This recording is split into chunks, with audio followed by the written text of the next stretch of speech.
श्री सांब शिवाय नमः। श्री गणेशाय नमः। श्री शिव महापुराण महात्म्य। श्री शौनक जी बोले, हे महाज्ञानी सूत जी, संपूर्ण सिद्धांतों के ज्ञाता हे प्रभु, मुझसे पुराणों की कथाओं के सार तत्वों का विशेष रूप से वर्णन कीजिए। सदाचार, भगवत भक्ति और विवेक की बुद्धि वृद्धि कैसे होती है तथा साधु पुरुष किस प्रकार अपने काम, क्रोध आदि मानसिक विकारों का निवारण करते हैं। इस घोर कलयुग में जीव प्रायः आसुर स्वभाव के हो गए हैं। उस जीव समुदाय को शुद्ध देवी संपत्ति से युक्त बनाने के लिए सर्वश्रेष्ठ उपाय क्या है?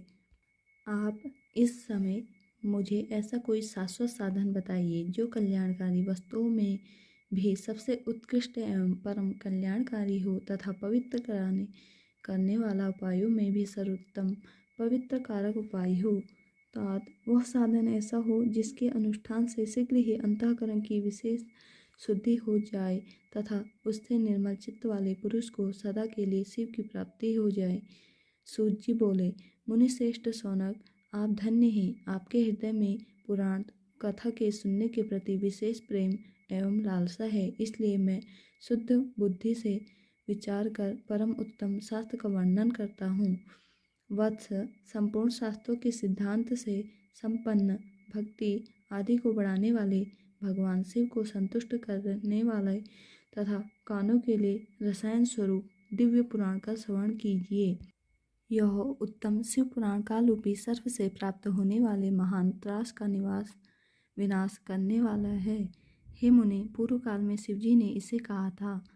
गुरुदेव व्यास जी ने संत कुमार मुनि का उपदेश पाकर कलयुग के प्राणियों के कल्याण के लिए बड़े आदर से संक्षेप में इस पुराण का प्रतिपादन किया है। हे मुनि, विशेष रूप से कलयुग के प्राणियों की चित्त शुद्धि के लिए इस शिव पुराण के अतिरिक्त कोई अन्य साधन नहीं है। हे मुनि, जिस बुद्धिमान मनुष्य के पूर्व जन्म के बड़े पुण्य होते हैं, उसी महाभाग्यशाली व्यक्ति की इस पुराण में प्रीति होती है। यह शिव पुराण परम उत्तम शास्त्र है। इसे इस भूतल पर भगवान शिव का वांग्मय स्वरूप समझना चाहिए।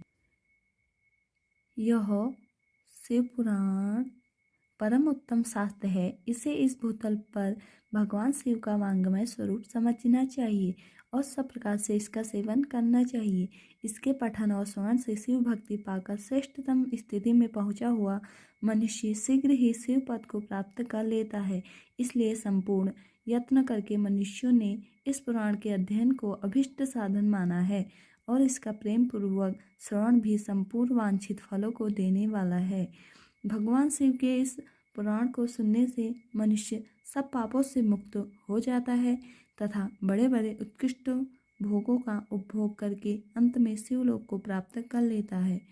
राजसूय यज्ञ और सैकड़ों अग्निष्ट होम यज्ञों से जो पुण्य प्राप्त होता है, वह भगवान शिव की कथा के सुनने मात्र से प्राप्त हो जाता है। हे मुने, जो लोग इस श्रेष्ठ शास्त्र शिव पुराण का श्रवण करते हैं, उन्हें मनुष्य नहीं समझना चाहिए। वे रुद्र स्वरूप ही हैं, इसमें संदेह नहीं है। इस पुराण का श्रवण और कीर्तन करने वाले के चरण कमल की धूलि को मुनिगण तीर्थ ही समझते हैं। जो प्राणी परम पद को प्राप्त करना चाहते हैं, उन्हें सदा भक्तिपूर्वक इस निर्मल शिव पुराण का श्रवण करना चाहिए। हे मुनि, यदि मनुष्य सदा इसे सुनने में समर्थ न हो तो उसे प्रतिदिन स्थिर चित्त से एक मुहूर्त भी इसको सुनना चाहिए।